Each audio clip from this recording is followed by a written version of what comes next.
رمضان كريم.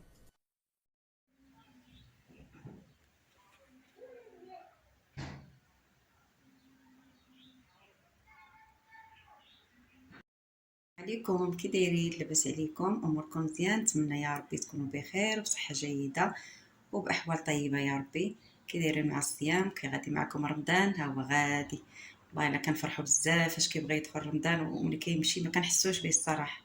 والله العظيم الوقت كيطير بلا قياس. هاد العام جا كاع مضروب بزاف، وهي الصراحه احسن ايام د العام هي هاد الايام د رمضان. الله ينفعنا به ويا ربي، ويجعل سيدي ربي يكملوا لنا بالكمال ونصوموا ونكونوا من المعتوقين من النار يا ربي. الوصفه ديال اليوم غندير لكم واحد البانكيك كيحمق الصغار والكبار، كيجي زوين خفيف هشيش. ان شاء الله تعجبكم الوصفه وتعتمدوها ان شاء الله، وديروها لوليداتكم وتفرحوهم في هذا رمضان.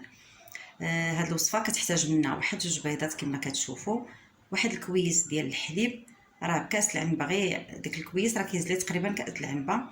عندي واحد الساشيه ديال الفاني، واحد المعلقه صغيره د الخل، واحد 3 المعالق ديال الزيت، وواحد 3 المعالق كبار ديال السنيده، وتما عندي واحد جوج كيسان ديال العنبه ديال الفورس، 240 غرام هكاك ديال الفورس، وجوج خمارات كما كتشوفوا معايا.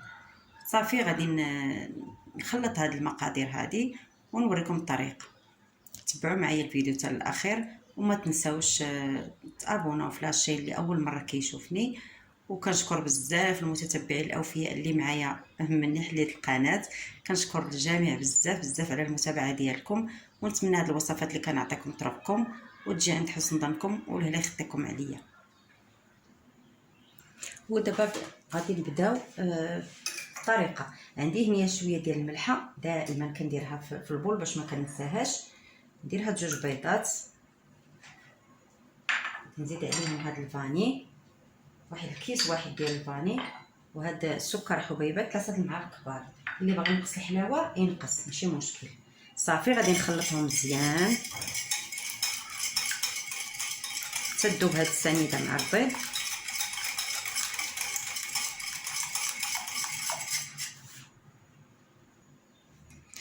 ودابا غادي ندير السوائل. هاد المعلقه ديال الخل كتعطينا واحد الهشاشه، وهاد الزيت والحليب. صافي ونوليو نخلطو. طريقه بسيطه كتوجدوا في واحد الوقت وجيز، والصراحه النتيجه رائعه، كيجيو فنين زوينين هشاش، كيعجبوا الوليدات والكبار. احنا الكبار الصراحه كيعجبونا. كنقلب لكم على شي وصفات اللي بسيطه ممكن تحضروها في اسرع وقت وباسهل طريقه، حتى المكونات بسيطه وتقريبا متواجده في كل بيت. صافي دابا غادي نضيف هاد الدقيق والخمارات.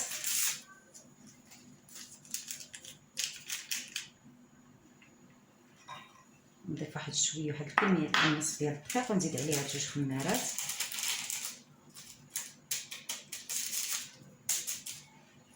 صافي ونحرك مزيان تينسجموا، ما يبقاش الدقيق مكور، ونولي نزيد الدقيق الاخر. وصافي دابا انا زدت الجزء الاخر ديال الدقيق، يعني النصف الثاني. صافي والدقيق يكون مغربل مزيان باش ما يخليناش داك الكويرات. هانتوما شوفوا القوام ديالو كيفاش داير. ما يكونش واصل لداك الكثافه ديال الكيك فاش كنديروا هكا 8 ولا 0 هكا تيبقى مطراسي معنا الفوق. البانكيك لا، تيبقى خفيف عليه، خفيف على هذا العجين ديال الكيك بواحد شويه. صافي هذا هو العجين، هذا هو القوام اللي بغيت. غادي نخليه هو يرتاح واحد 4 ساعات حتى ثلث ساعه هكاك. عاد ديك الساعه غادي نطيب، وديك الساعه نتلاقى معكم. هانتوما شفتوا راني درت واحد شويه د العجين، ملي كنهز هكا قيمت هاد المغرفه هادي خويتها هنايا في المقله. اين فوا كتشوفوهم هكا كيبداو كيتثقبوا، صافي كتحاولوا كيكونوا طابوا من التحت، هما راه دغيا كيطيبوا. صافي غير هكا كيبداو كينشفوا معانا وكيديروا هاد التقيبات هكا من الفوق. صافي غادي نقلبوهم باش يطيبوا من الجهه الاخرى. نتوما شتو اللون ديالهم كي جا من الفوق. صافي غادي نخليوه عاوتاني غير تحمر لنا من الجهه الاخرى ونزولوه.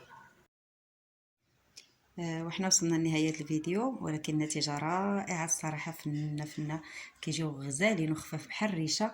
نتوما شوفوا كي كيجيو فشفشين مثقبين، محمرين، واحد اللوين زوين، واحد الهشاشه رائعه. نتوما شوفوا كي كيجيو خفاف بحال الريشه وزوينين في المذاق. جربوهم ان شاء الله، راه غادي يعجبوكم ويعجبوا وليداتكم، واللي هما المعتمدين عندكم. غتحيدوا كاع الوصفات اللي كديروا وتخليو غير هاد الوصفه ان شاء الله، وتدعوا معايا فاش ديروهم. وكنتمنى يا ربي يكون هذا الفيديو عجبكم، وبارطاجيو مع الاصدقاء والاحباب ديالكم باش تعم الفائده، والكل يجربهم ان شاء الله. واللي جربهم غير يدعي معايا. هادشي اللي كنتمنى، بالصحيحه والسلامه يا ربي. وما توفيقي الا بالله، عليه توكلت واليه انيب.